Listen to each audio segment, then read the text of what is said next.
Throughout my life, I've often heard the advice given, let your conscience be your guide.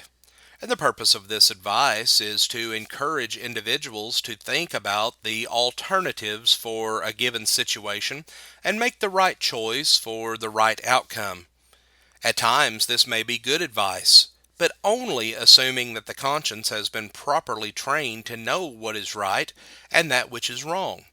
A child taught to trust in self for making decisions may grow into adulthood only referring to self instead of sources more credible for decision making. In attempts to point out an error to a person, a popular response is, but it feels right. Now, how can something feel good and not be right?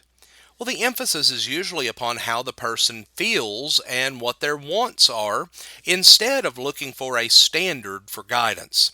Solomon made the observation that there may be a way that seems right, but the end consequence is death, Proverbs 16 and verse 25.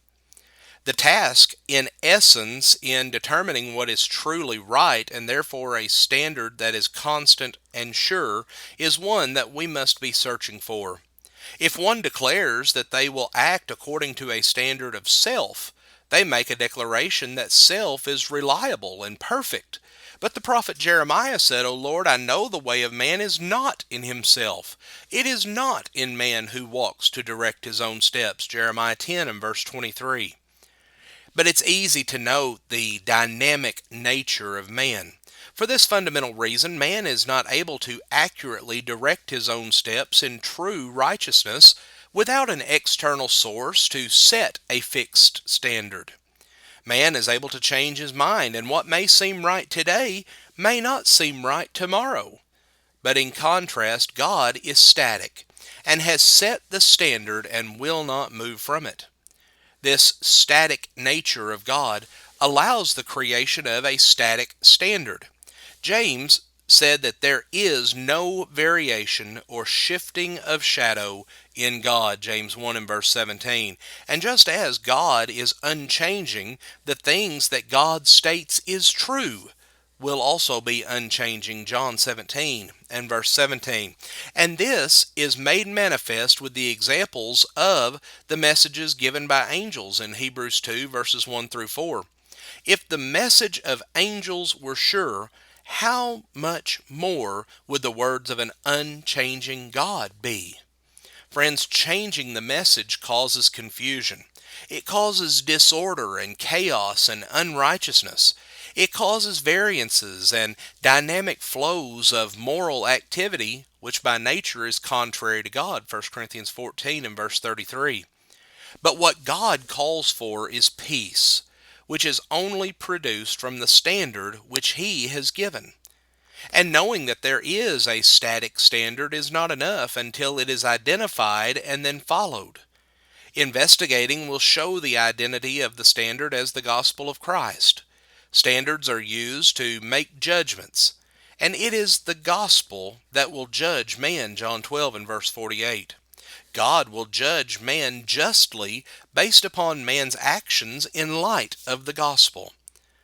The fixed nature of God and His Word yields perfect, impartial judgment. Even as society and its views may change, the standard of right and wrong is one that will remain fixed and unalterable. Now, what feels to be right can in fact be wrong.